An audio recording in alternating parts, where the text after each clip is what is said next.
Okay, guys, so please excuse the fact that it's so dark. I'm just too lazy to get up and turn the light back on. I'm already comfortable in bed.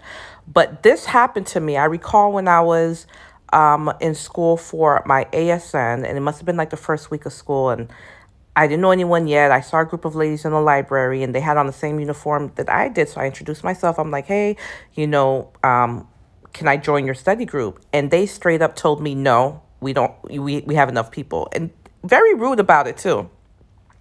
No problem. Before long, I had a study group, and every day my study group was getting larger and larger and larger because you know Professor D, you know how I get down. I was teaching that stuff. I was learning it, but I loved the information so much and I was just grasping it. So I was learning it and I was teaching it to my study group. So every day my study group was getting larger and larger. And those same ladies that were so mean to me and rude, I remember they came and asked me if they could join my study group.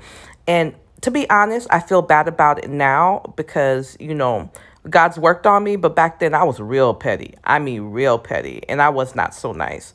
I wish, you know, I wasn't as mean. But yeah, it happens. It's like, you know, people act like only a certain amount of students will be allowed to graduate.